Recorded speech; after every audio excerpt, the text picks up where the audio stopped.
శివుడికి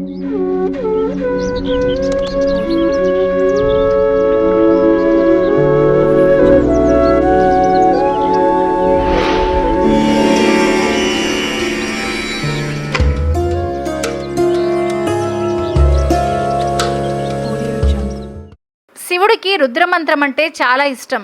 ఈ రుద్రమంత్రాన్ని రుద్రాభిషేకం సమయంలో పఠిస్తారు. రుద్రమంత్రాలు యజుర్వేదంలో ఉంటాయి. వీటిని 2 భాగాలుగా విభజించారు. 1 నమకం, 2 చమకం.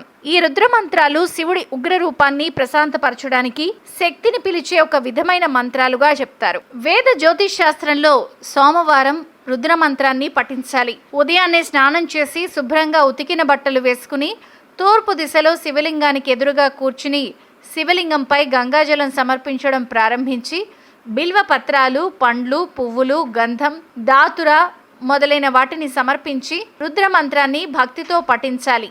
రుద్రమంత్రాన్ని 108, 121, 133 లేదా 14,611 సార్లు పఠించవచ్చు. మీరు రుద్రమంత్ర ఉచ్చారణను స్పష్టంగా సరిగ్గా చేస్తూ మౌనంగా మంత్రాన్ని పఠిస్తే మంచిది. ఇంక ఈ వీడియోలో మీకు రుద్రమంత్రాన్ని చూపిస్తున్నాము. దాన్ని మీరు పఠించవచ్చు. రుద్రమంత్రాన్ని క్రమం తప్పకుండా జపించే భక్తులకు శివుడి అనుగ్రహం లభిస్తుంది. మంచి ఆరోగ్యంతో పాటు జీవితం సుఖమయంగా ఉంటుంది. వృత్తి వ్యాపారాల్లో కూడా మీకు సహాయపడుతుంది.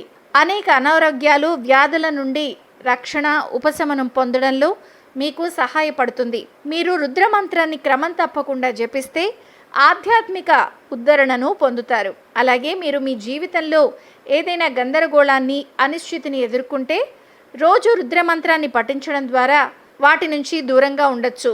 రుద్రమంత్రాన్ని పఠిస్తే అసౌకర్యం, మానసిక ఒత్తిడి, అశాంతి వంటి సమస్యలు కూడా తొలగిపోతాయి. మీరు రుద్రమంత్రాన్ని సరిగ్గా పఠించినప్పుడు ప్రశాంతమైన మనస్సు, ఆరోగ్యం, భయాలు, కష్టాలు లేని జీవితాన్ని కలిగి ఉంటారు. రుద్రమంత్రాలు పఠించడం వల్ల ఆధ్యాత్మిక శక్తి పెరుగుతుంది. మన ఆత్మను శుద్ధి చేస్తుంది. మనలో దైవశక్తిని ప్రబోధిస్తుంది. ఈ మంత్రాల సాధన ద్వారా మన ఆత్మశాంతి, దైవానుభూతి పొందగలమని భక్తులు, పండితుల విశ్వాసం. రుద్రమంత్రాలు పఠించడం వల్ల మన జీవితంలో సకల శుభాలు వస్తాయి. మనకు ధనం, ఆరోగ్యం, శాంతి, సంతోషం లభిస్తాయి. ఈ మంత్రాలు దేవుడి కృపను పొందడానికి, మన జీవితంలో సకల శుభాలను పొందడానికి ఉపయోగపడతాయి.